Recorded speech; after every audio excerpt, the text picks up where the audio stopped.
and one of his first kind of major reforms, implementing the tetrarchy, right? Tetrarchy meaning 4 rulers. So again, the goal here, micromanagement, right? That the Roman Empire had been suffering from a number of problems. Number 1 on the list, right, has been, I guess, kind of hostility from foreign powers. So the idea is that if you've got 4 emperors stationed at various places across the Roman Empire, right, you all kind of closer to where any problems might be and able to respond more quickly. Okay? What's the question? Yeah, just a question. Yeah. Do you know why they did not advance to Scotland and Ireland? Basically, there was a decision made that it just wasn't worth it.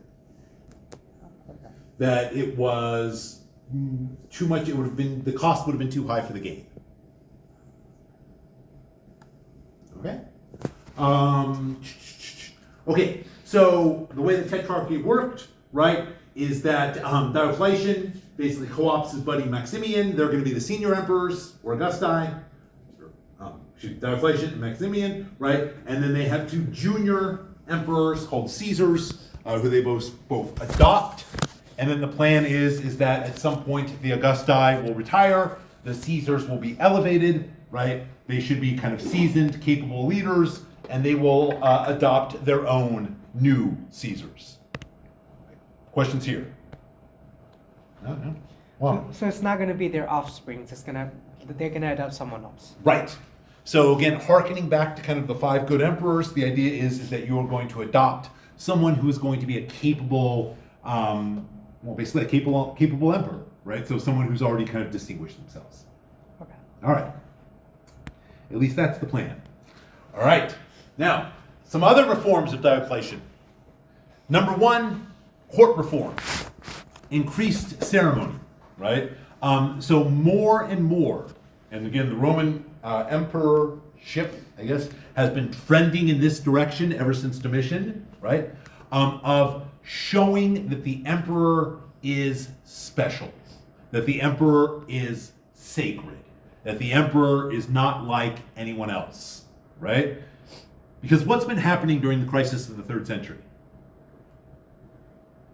What's one of its defining, I guess, events? Anthony? The murders of different emperors, within a year, very short span of time. Right. So lots of emperors getting assassinated, lots of armies raising up new, new emperors to fight against the old ones. Right. So it seems like almost anyone can be emperor these days. So Diocletian, again, by implementing more ceremony, is trying to kind of push back at this. Emperors are special, right? So more and more they lean into the fact that the emperors are, again, if not technically divine, almost divine, right? They're associated with the gods.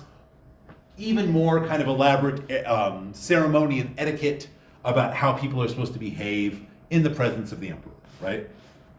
So during this crisis, I think it was called the Praetorian Guard. It wasn't protecting the emperor properly, or that?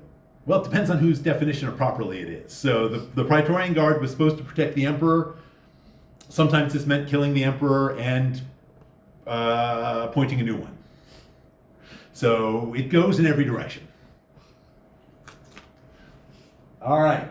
So step 2, Diocletian reorganizes the administrative structure of the empire, right? So again, speaking to this issue of micromanagement. He doubles the number of provinces. And then he basically groups provinces into 12 dioceses, right? So now instead of you have imperial government, provincial government, you now have imperial government, diocesan government, provincial government, right? So another layer of kind of management and bureaucracy. But again, the goal is to be able to respond to problems more rapidly, right? Each of these dioceses is headed by a vicar, which means deputy. Now again, these words might sound familiar because they will be, again, co-opted by the various Christian churches to explain their own organizational structures. Number 3, he takes military control away from governors. So if you remember, provincial governors were both the kind of chief civil officer and chief military officer, right? So they were the highest kind of military leader, the highest civil leader, and were responsible for both kind of civil affairs and military affairs, right? Despite the fact that a lot of governors didn't have any actual military experience. Okay, so now governors are only responsible for civil administration. They have technically do not have a military role anymore. Okay, so the idea is that you want people commanding the military who know what they're doing, who can respond to these threats. So he divides the army into smaller units than kind of the older legion model, right? Each of these units will be under the command of a professional military man, right? So someone who has served in the army, who has shown themselves as a capable officer. These individuals are called dukes, or dukes, which means leader. And this is also where we're going to eventually get the English word duke from. It's going to come from this. So here, leader, a dukes is in charge of a small military unit, and then these units are basically going to have one of two jobs. Some are posted on the borders as frontier guards. Others basically act as reserves from a central location or several central locations that they are sent out rapidly to reinforce frontiers in need of additional support, right? So instead of trying to guard the entire border equally, right, you've got kind of a base level guard, and then you send off reserves to hot points. Okay, so everyone should be seeing so far how these are responding to problems faced by the crisis of the 3rd century, specifically the kind of the military incursions, right? Yep, okay, all right. There were also, but it wasn't just, kind of military and problems, right?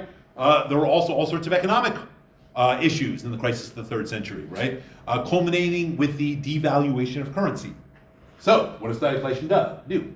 He institutes a whole series of new coins designed to stabilize currency, right? Because remember, coinage in the ancient world isn't guaranteed by the government or anything like that, like US dollars or something. It's basically worth as much precious metal is contained in the coin. So if coins get devalued, they're not worth as much because there's less precious metal in them, right? So he's going to create a new stable system. I'll spare you the details because no one's really interested in tax reform, but he implements tax reform in order to ensure that consistent revenue is being brought in to stabilize state funds, to pay for all this stuff. Last one is a complete failure, but he tries anyway because it's kind of interesting. There's been rampant inflation, so he basically sets maximum prices. And this actually kind of survives, right? The document, like, this is the maximum you can sell a loaf of bread for. And this is the maximum you could charge for carpentry. And this is the maximum you can sell, like, a, expensive tunic for, and so on. So this is supposed to control inflation. However, it completely doesn't work, and in fact, make things worse, and then eventually goes away. But he tries. Question? No? Okay. Now, another part of the, reforms, right, is going to be the Great Persecution. So, there was the first systemic empire-wide persecution in the year 250 under the Emperor Decius. 10 years later, 260, right, the Emperor Gallienus passes an Edict of Toleration. So from 260 to 300, Christians were more or less officially left in peace, right? Under Diocletian's Tetrarchy, once again, there's going to be systemic persecution of Christians. And again, this is going to be very active and very widespread. So, some examples. Basically, Christianity is made illegal. Practicing Christians are deemed traitors, revolutionaries, who can be executed. Any Christians serving in the army are expelled, or any former Christians, right? If you remember from the last class, we said, well, there were Christians serving in the army and army officers.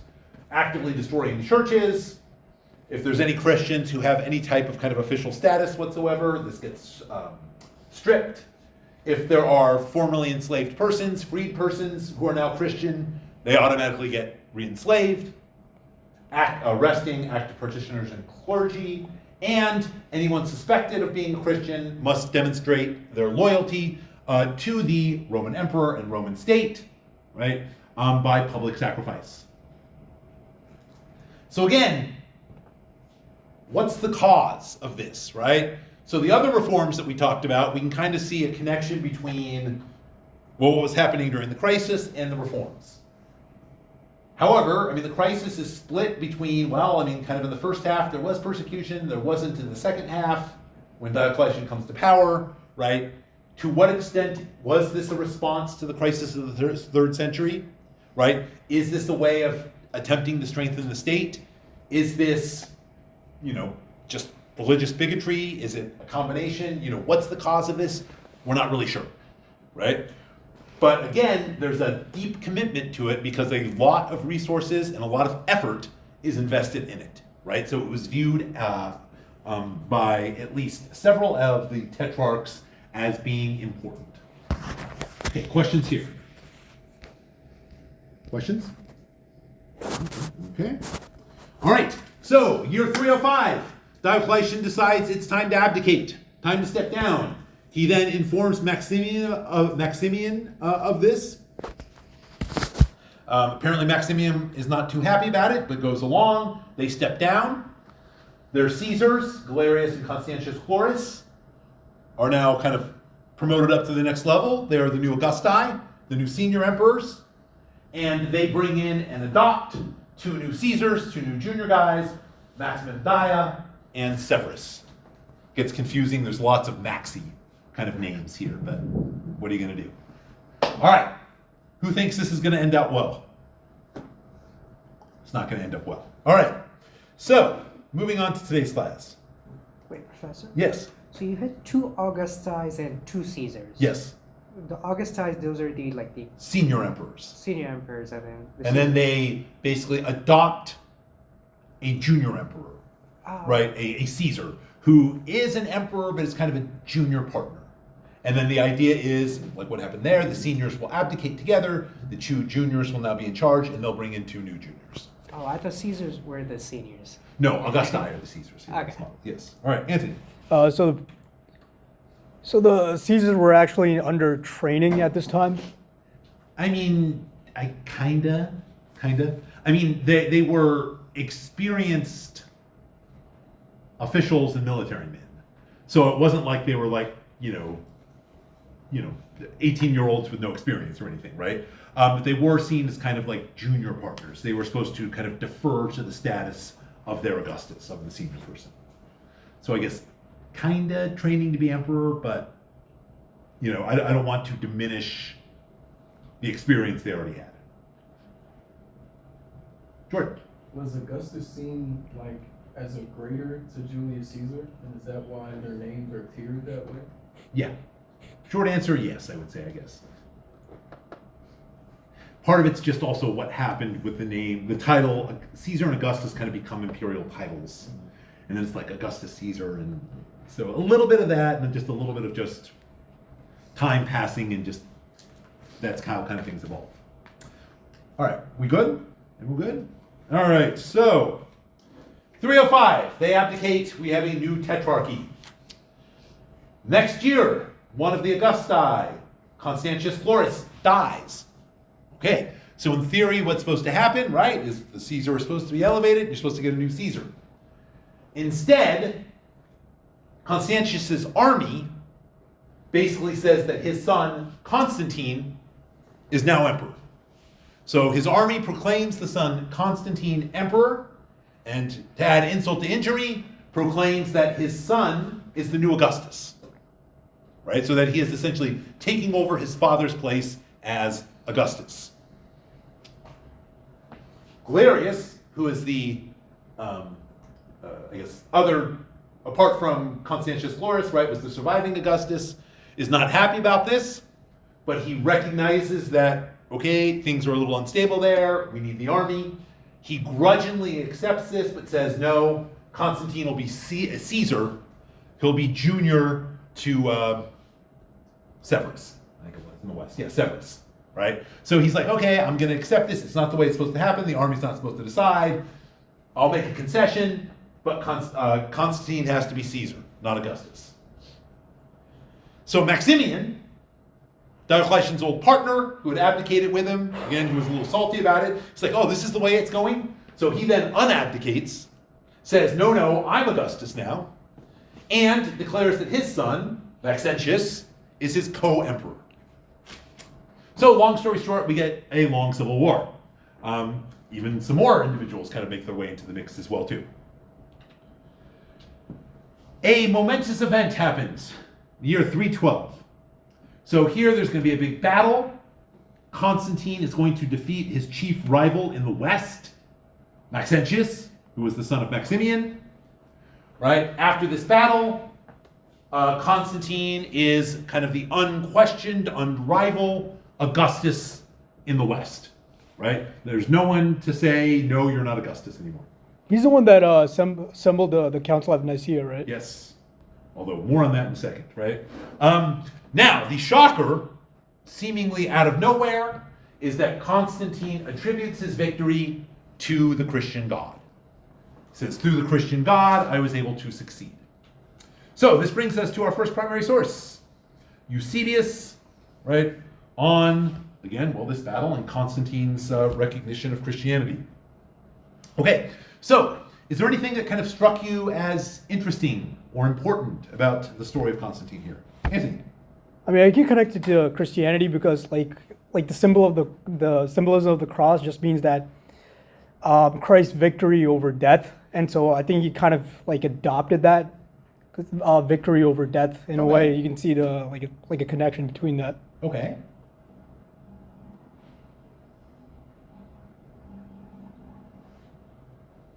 Do you have anything interesting or important? Anything people notice from the document? Jordan? I think it was interesting how they were saying he was like diligently practicing with magical and enchantment stuff. Well, who was practicing? Constantine, like he was Not quite Constantine. So the magical enchantments are going to be important, but Anthony? Was the prior emperors? Well, I mean, yes, the prior emperors, and perhaps more importantly,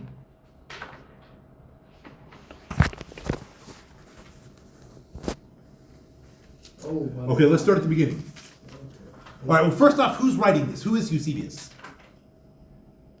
Eusebius was a Christian bishop. He was a Christian bishop, right? And again, he becomes, I guess, advisor might be a little strong, right? He's going to be known to Constantine, right? So he will kind of work with Constantine after Constantine becomes emperor, right? And so part of the thing he does is he gets this information from Constantine and he writes this account, right? So Eusebius, who again wasn't there, right? But he's again kind of basing this off allegedly, information he got from Constantine, says, being convinced, however, that he, Constantine, needed some more powerful aid than his military forces could afford him, on account of the wicked and magical enchantments which were so diligently practiced by the tyrant. And so he sought divine assistance.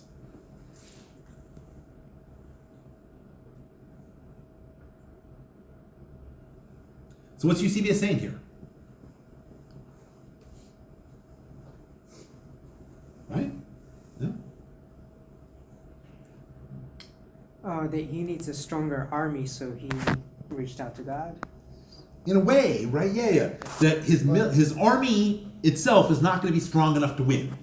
Now again, this is referring here to the tyrant, I should say, is Maxentius, right? Someone who has, quote unquote, illegally seized power, versus Constantine is legitimate, although their situations aren't that different, right? But nonetheless, he's casting Maxentius as the tyrant, as the usurper, right? Constantine's army is not going to be strong enough. Why? because of his diligent practicing magical enchantment. Right, because of the kind of the supernatural power, the magical enchantments that kind of Maxentius is able to wield. So to counteract this kind of supernatural power, this magic of his opponent, what does Constantine need? Divine assistance. Okay. Of course, Constantine is well aware of his predecessors doing the exact same actions, or sorry, similar actions that he's undertaking right now. And and in spirit of that, that it didn't work out for them either. Aha. Yes, he's like, well, this is nothing new, right? Many earlier emperors sought assistance from the gods. But Brian said, well, it didn't work out for them, right? What was the problem, according to Eusebius? What was the problem? They all ended up dead or murdered Why? because they were believing in these gods, these old traditional What's gods. it say in the text? What's it?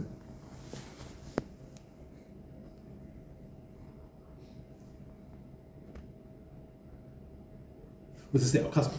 All the past leaders offered flattering offerings instead of actually devoting themselves to God. Okay. Or they had they served them up sacrifices and offerings, but then what did they get in return for their sacrifices and offerings? Where's the flattery come in?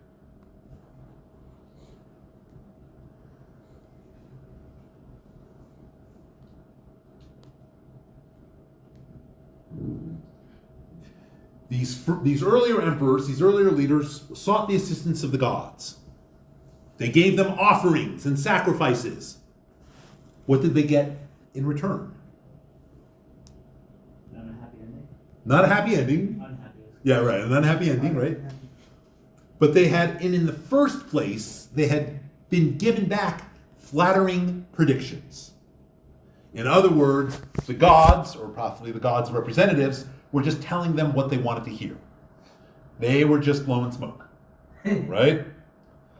And the oracles, which promised them prosperity, right? So they got all of this kind of favorable news. And at last, met with an unhappy end. Not one of their gods that stood like one of the impending wrath of heaven. Yes. So what was the problem? What did the gods fail to do? Okay? What did the gods fail to do? Help them in battle and victory. Right. So the gods didn't stand by them. Right? But again, he doesn't phrase this, well, they didn't stand by them and help them in battle. They didn't stand by them or stand by them and warn them about or prepare them for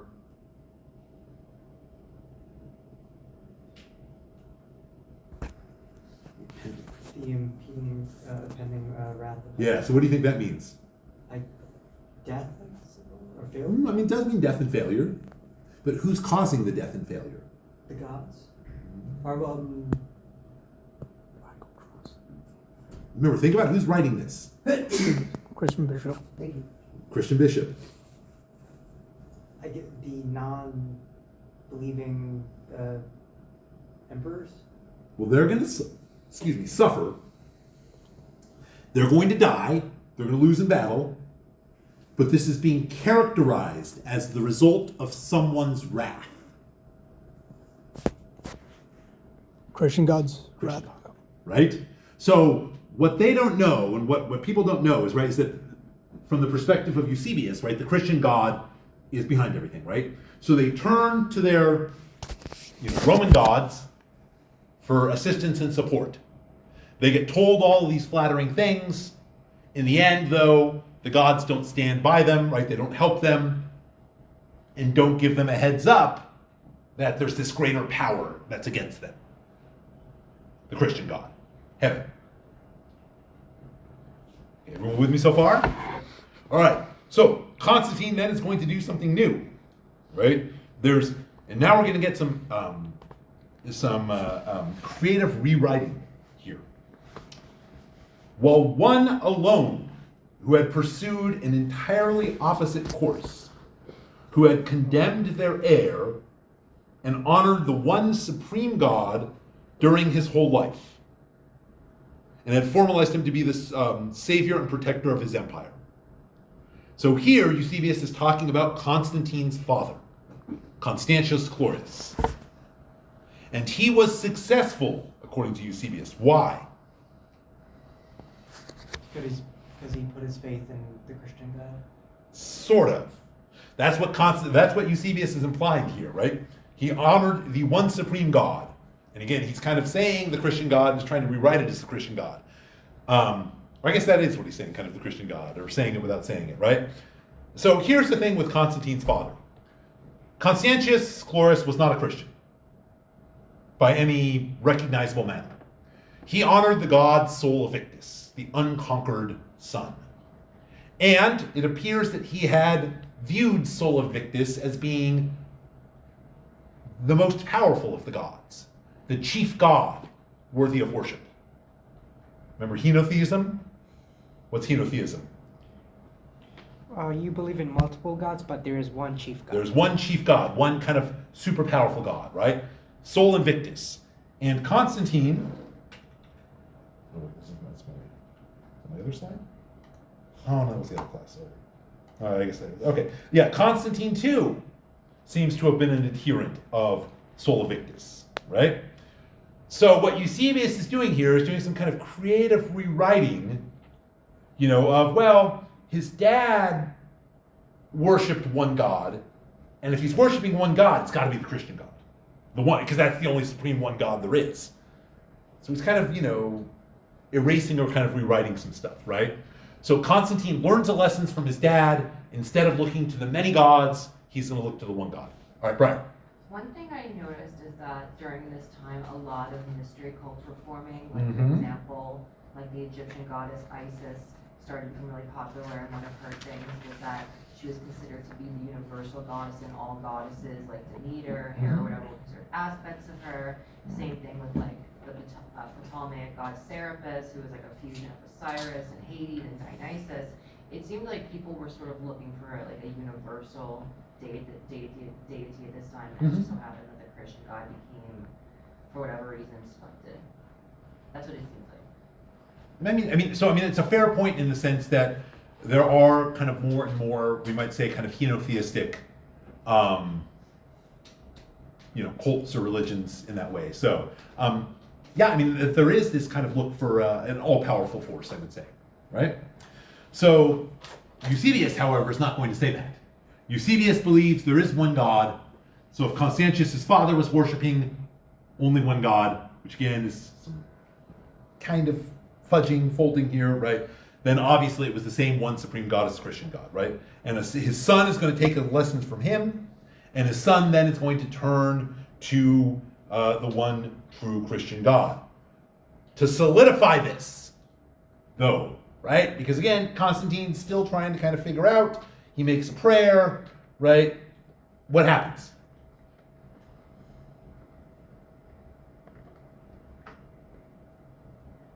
What happens to kind of seal the deal? Constantine? To Constantine, according to Eusebius. He has a vision, right? He has a vision. And it's a vision of? I'll just cite it. Okay. It says on page 3 that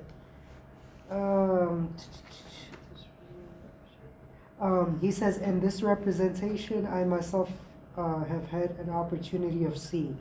Now it was made in the following manner. A long spear overlaid with gold formed the figure of the cross by means of a transverse bar laid over it." And then he goes on to describe the, right. All right. So first, Anthony? So Cairo, right? Cairo. So first, he sees a vision in the sky, right, of the symbol. So this is what he's describing here, right? So there's a standard, a spear, kind of a banner thing, and at the top, Cairo, right, which are the first two letters in Greek of Christos, Christ, which is has been and will continue to be an important Christian symbol. So he sees this and gets a message: conquer by this, right? And so he's going to have this sign kind of painted on or inscribed on all of the armor and stuff, right? Then he gets a vision that night. It quickly becomes night, and God appears to him and basically says, take the sign, make a likeness of the sign, right? And use it to safeguard all of your engagements with your enemies, right? So in other words, if you're carrying this sign with you, your enemies aren't going to be able to defeat you. Can anyone see what's here at the bottom? I know the coin's not really well preserved. It might be hard to see. Any guesses? give you a hint if the banner seems to be stuck right through it, impaling it.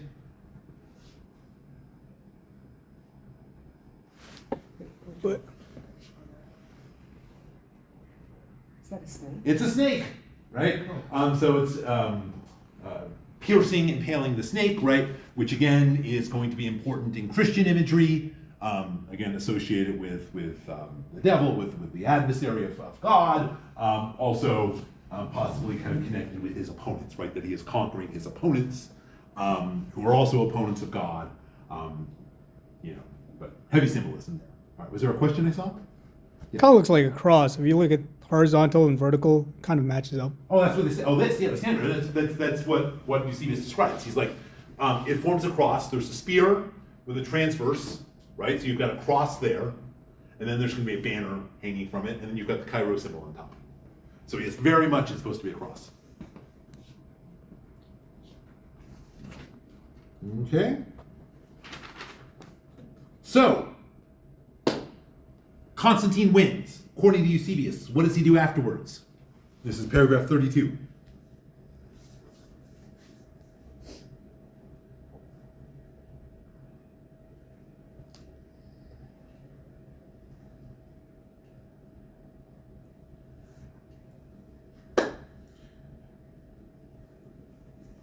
He immediately becomes Christian. Becomes Christian.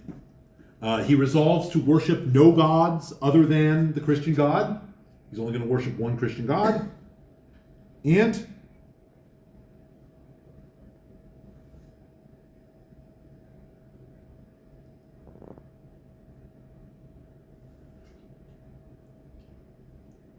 he learns more about kind of Christianity from the priests and the bishops. And at the very end, he made the priests of God as his counselors and deemed it incumbent on him to honor the God who had appeared to him with all devotion. Right? So again, who's he using as his advisors now? Christian clergy. Right? Christian clergy. And after this, we get a great ending line. Being fortified by well-grounded hopes in him, with a capital H, referring to the Christian God, he, Constantine, hastened to quench the threatening fire of tyranny. Right? So again, he's going to go fight the rest of his enemies. Because once again, Constantine is unquestioned Augustus of the West, but there are still opponents to the East. So, what happens here after the Battle of the Milvian Bridge, right? Christianity, now, at least in the West under Constantine, will receive not only tolerance, right? So ending the great persecution, making it legal, but also support, right? Patronage, that Constantine is going to support the religion, support the clergy, support the growth of the religion.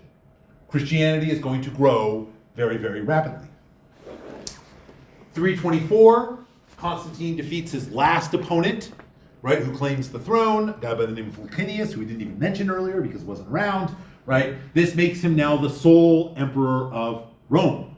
And what's interesting here, right, is his pretext, because he was supposed to be kind of a partner with Licinius at this point, right? They had signed an agreement to kind of work together as co-emperors, is that Licinius, against Constantine's edict, had begun persecuting Christians. And so that Constantine goes to the war and deposes him because of this, in order to protect Christianity. To celebrate his victory, Constantine begins construction of a new capital, which he names after himself, Constantinople, right? So it's built upon kind of an earlier city that was called Byzantium. So basically he kind of takes Byzantium and kind of builds it up into his new capital, Constantinople, now modern Istanbul. All right, any questions here? Everyone good? Good. All right. So, as I mentioned, Constantine's conversion, support, is going to lead to massive growth of Christianity. So, one of the things that the Christian leadership want to do pretty soon off the ground is develop orthodoxy. Orthodoxy basically means correctness, being correct. So Christianity had been underground for 300 years, right? So either being actively suppressed, or if it wasn't being actively suppressed, you still had to kind of maintain a low profile. So what this means, right, is that you didn't have a lot of oversight, you didn't have a governing body, you had lots of small groups of Christians who were being Christian in lots of different ways, right? There wasn't a set canon of scripture. There wasn't a set way of performing rituals. There wasn't even necessarily agreement on what Christians meant or what Christians believed, right? So, just as one example, I'll move down here. One of the most popular kind of, I guess, interpretations of Christianity or elements of belief was a belief that gets called Arianism. And it gets its name after its kind of most popular proponent at the time, a bishop by the name of Arius, who was, again, a very, very important bishop in the Roman world at this point, right? So there had been lots of discussion about Jesus, right? And what was his relationship to God with a big G, right? And there was debate about the word they actually used in Greek, the translation is substance, right? What was the substance of Jesus, right? To what extent is Jesus the same as God? So, Arius put forth that Jesus was of similar substance, but not exactly the same substance. In other words, he argued that Jesus was God, or he is building on this argument that kind of already existed. Jesus was God, but a slightly inferior element or offshoot. And this was, again, a very, very kind of popular interpretation that existed at the time. Muhammad? So Arianism was one of the school of thoughts among, I guess, many others. Many. And one of the most popular ones. Right, so there was no like right or wrong school of thought. Not until 325. Okay. So remember, Constantine converts 312. Christianity is now tolerated, right? And now that Christianity is growing, it's getting imperial patronage. The clergy have a vested interest in establishing what is accurate or orthodox and what is inaccurate. Because again, I cannot even emphasize how much variation there is, right? Like even today, we would say, well, there's different denominations of Christianity, there's different ways of being a Christian, which is true. The variety at this time is even greater than you can imagine. If you're interested, and I can tell you some of the stuff later, right? If you want to learn more. So, hence, the drive to a lot of this stuff is almost contradictory, right? Like it all can't be right. We need to establish what does it mean to be Christian, what do Christians believe? The Catholics actually changed this, right? Like the creed itself. I think they had filioque. Yeah, but we'll all right, let's hold off on that. So yes. So, with the support of Constantine, a massive gathering of Christian theologians, Christian bishops, is going to be held at the city of Nicaea, a big city in Asia Minor. This is a later medieval depiction of the event, so it's not accurate in any way, but I think it's kind of very interesting, right? You see all the bishops there, right, in their vestments, and sitting among them Constantine, right, who supposedly attended as well too, right? So, the goal of this, right, was to establish orthodoxy. What is Christianity? What is accurate, right? And a big topic of discussion, because it was so popular of an interpretation, Arianism. Is this correct? Is this incorrect? Right? And people were arguing on both sides. So Nicaea is going to come up with a set creed or statement of belief about what is kind of the accurate Christian doctrine, right? And one of the things they declare is that Arianism is false. It is not orthodox. Jesus is not of similar substance, but is the same substance as God. That they are one and the same. Okay. Theological implications aside, this is going to have very real implications for politics in the Roman Empire. All right. So as I said, Christianity is going to spread rapidly throughout the Roman Empire, right? This is kind of highlighting kind of Christianized areas right about the time of Constantine's conversion, where there are the most Christians, usually centered around urban centers, but within the next few hundred years, Christianity will be all throughout the Roman Empire. Okay, 337, Constantine dies. He, before he dies, basically leaves the empire to his 3 sons. He says his 3 sons will govern as co-emperors, each ruling 1/3 of the empire. Again, no way this could end poorly, right? So Constantine is like, his body hasn't even, kind of cooled off yet, right? I mean, he has just died when the sons start fighting with one another, trying to take supreme power. One of them is going to win, right? Constantius, or we call him Constantius II, he will be sole emperor of Rome. Constantius, as much as he's religious, which is, kind of yellowy yes and no, right, is all in on Arianism. If you remember, 12 years earlier, Arianism had been declared unorthodox, untrue, not Christian, right?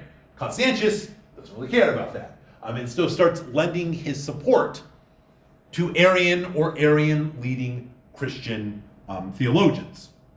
Okay, more on that in a little bit. During Constantius' reign, right, military threats start ratcheting up again. Same kind of big 2, right, Germanic peoples pushing against Rome's border, and again, this resurgent Persian Empire that was so formative during the earlier crisis of the 3rd century, right, is also getting increasingly aggressive. All right, Constantius dies. He's going to be succeeded by his cousin Julian, who would gets named the apostate. So an apostate is someone who turns away from their religion or their beliefs. So Julian had been raised Christian, as the entire family of Constantine had been, right? After he comes to the throne, he abandons Christianity, though. He declares it to be false, a myth, and he himself attempts to bring the entire Roman Empire back to traditional practices, right? Practices that are now being called by Christians paganism, right?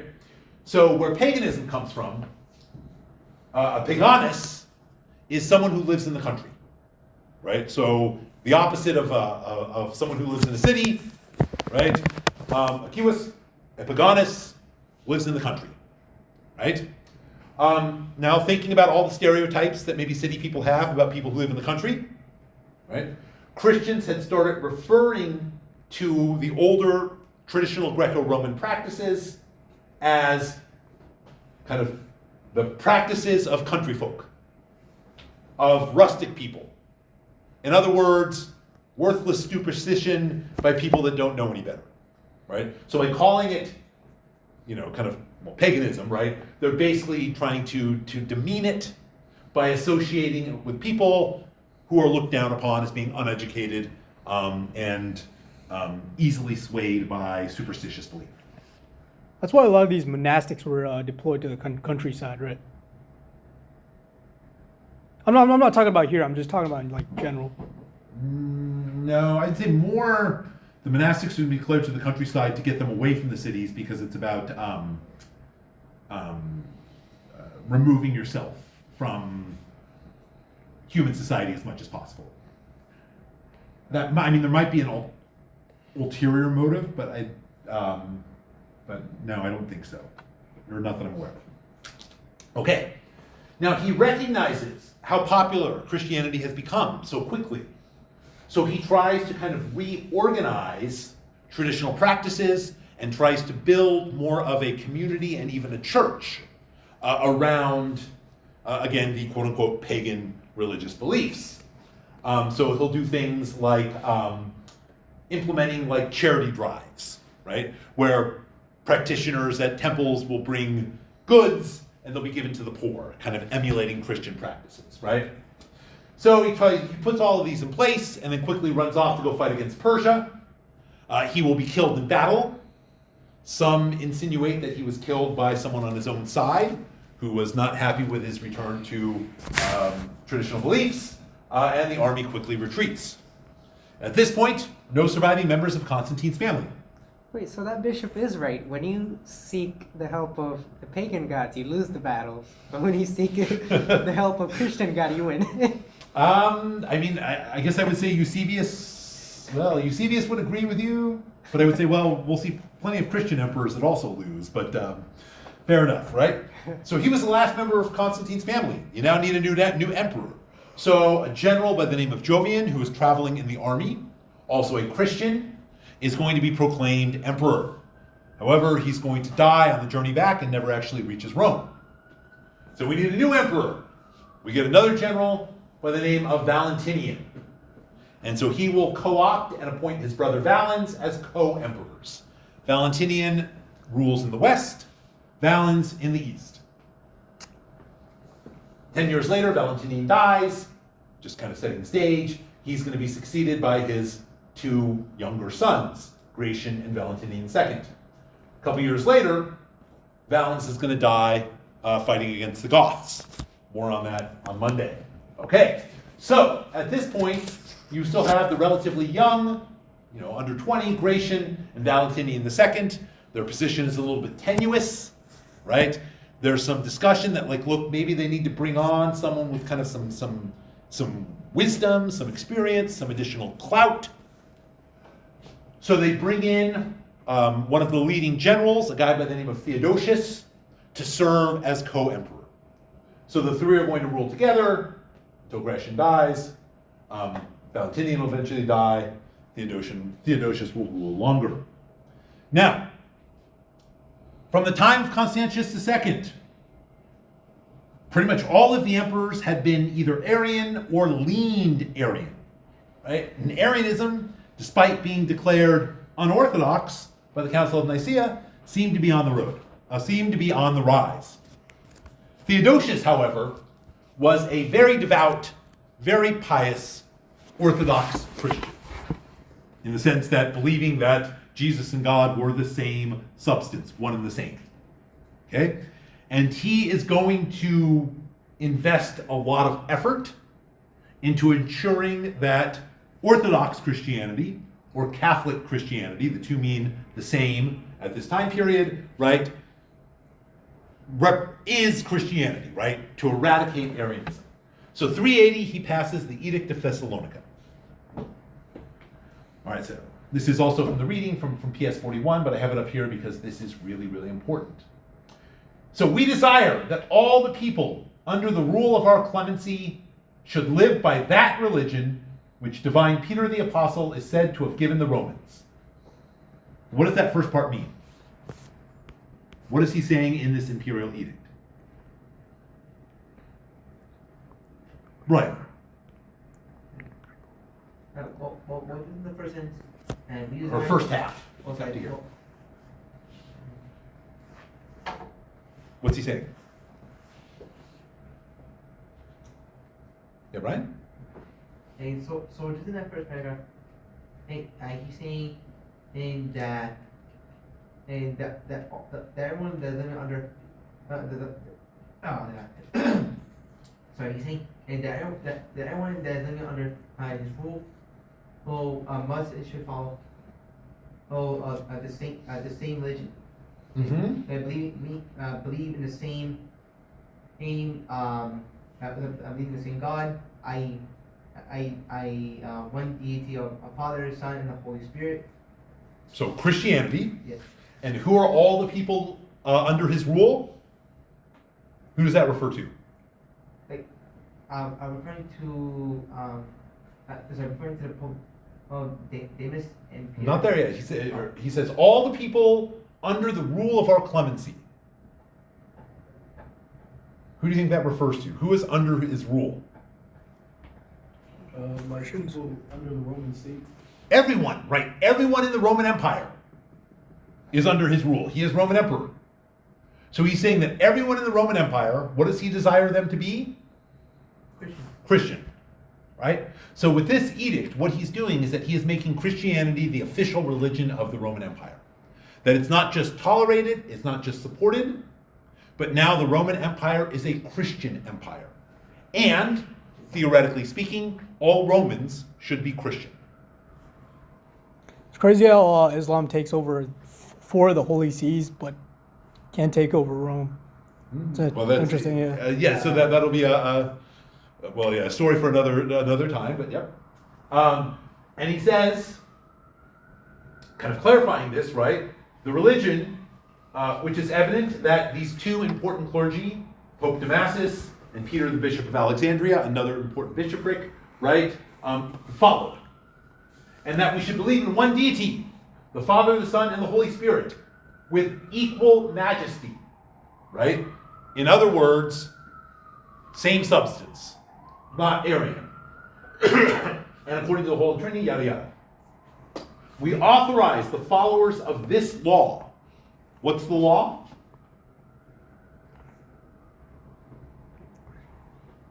What's the law? Brian? Wait, I default all Christianity? Not just Christianity. I mean, so yes, but not just Christianity. What Christianity? Orthodox. We authorize the followers of this law, so those who believe that Jesus and God are the same substance, right? That they're all the same, to assume the title of Catholic, and Catholic here just means kind of universal Christians, right? So in other words, if you follow this belief, you can call yourself Christian. But as for the others, so again, he's talking about people like who follow Arianism, since in our judgment they are foolish madmen. I mean, tell us how you feel, right? We decree that they shall be branded with the ignominious name of heretics, right? Of people who are not following what is correct, and shall not presume to give their meetings the name of churches. In other words, right, they're not allowed to call themselves Christian. They're not allowed to call their meetings or their meeting places churches, right? Then they will suffer in the first place the chastisement of divine condemnation. So, in the first place, what are these heretics going to suffer, according to Theodosius? Hell. What? Hell. Right. God is going to punish them. Divine condemnation. And the second, the punishment of our authority, in accordance with the will of heaven. So 1, they're going to be punished by God, and 2, they're going to be punished by Them. them, meaning The Christians. I'm talking about the Catholics. specifically the government, right? So our authority, like the royal we, right? Well, actually collective we, because the others are still alive, in accordance with the will of heaven, right? The 3 emperors together, right? So it's God's going to be punishing them. Who else is going to be punishing them? Who else is going to be going after heretics? Right? The emperors, the government, the Roman state. So Christianity, specifically Orthodox Catholic Christianity, is the official religion of Rome, right? Any other deviant beliefs, right, unorthodox beliefs, don't count as Christianity, and they're going to be stamped out by the government. All right, so we're out of time here. Any questions to end up? So this complicates the Great Schism. Okay. Yes and no. Other things are going to complicate it, not so much this. This is the easy part. What complicates it is at the time Catholic and Orthodox means the same thing. All right. So anyway, everyone have a great rest of the week. Good luck.